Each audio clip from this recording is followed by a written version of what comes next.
দেখছেন সবার খবর, সবার নজর, বার্তা এক নজর।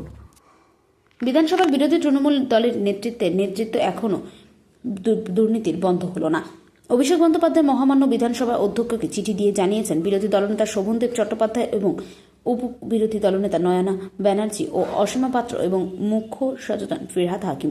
কিন্তু বলা বাহুল্য যে সত্যি বাস্তব সম্মুখীন ঘটনার চিত্র প্রমাণিত সত্য কবে তৃণমূল কংগ্রেস কমিটির সভাপতিত্ব নেতৃত্ব মিটিং আলোচনা হয়েছিল, সেই দিনের তারিখ এবং সেই মিটিংয়ে কারা কারা তৃণমূলের উপস্থিত হয়েছিলেন এবং বিধায়কদের সম্মতি স্বরূপ সই করায়নি।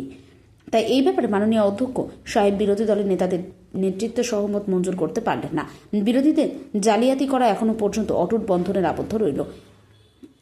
বিধানসভার প্রিন্সিপাল সেক্রেটারি সৌমেন্দ্র দাস সাংবাদিকদের বৈঠক করে জানান, এই চিঠিতে বলা আছে রেজলিউশন হয়েছে, মিটিং হয়েছে, কিন্তু মিটিং এর কোনো ডেট নেই। কবে মিটিং হয়েছে, কজন সই করেছে, কারা কারা কনসেন্ট দিয়েছে, আমরা এই চিঠি থেকে স্পিকার সাহেব বুঝতে পারেননি। সুতরাং উনি এটার উপরে বেস করে কোনো সিদ্ধান্তে আসতে পারেননি।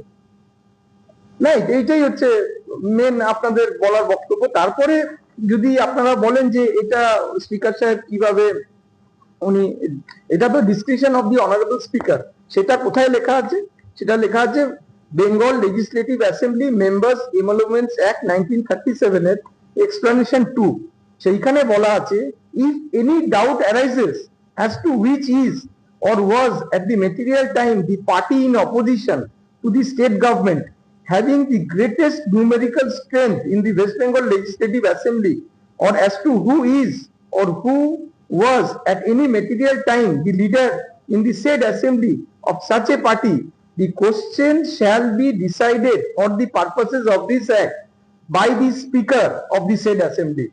তো এটা স্পিকার সাহেবের সোল ডিসক্রিপশন, উনি কিভাবে নেবেন, কি ডকুমেন্ট চাইবেন, and his decision certified in writing under his hand shall be final and conclusive.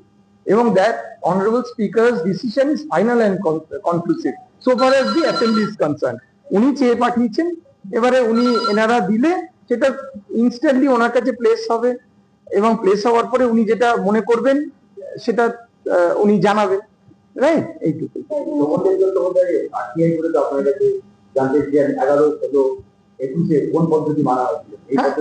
হ্যাঁ, এবারে 11, 16, 21 যেটা শোভনদেব বাবু জানতে চেয়েছেন আরটিআই, সেটা ফাইলে ডিল হচ্ছে এবং তাকে জানিয়ে দেওয়া হবে যে 11 সালে, 21 সালে এবং তারপরে কি পদ্ধতিতে। আমার কাছে প্রেসিডেন্স আছে আমাদের সেক্রেটারিয়েটের কাছে, যখন সিদ্ধার্থ শঙ্কর রায় লিডার অফ অপোজিশন ছিলেন তখন উনি রেজলিউশনের কপি দিয়েছিলেন।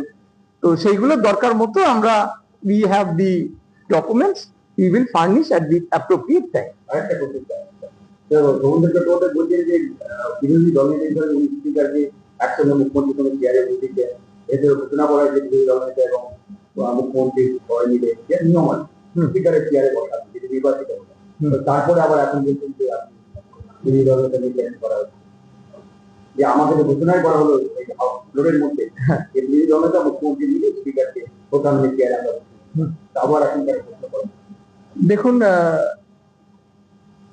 as per the provisions of law যেগুলো ল্যাকিং আছে স্পিকার সাহেব সেগুলো চেয়ে পাঠাতেই পারেন to see the decision of the party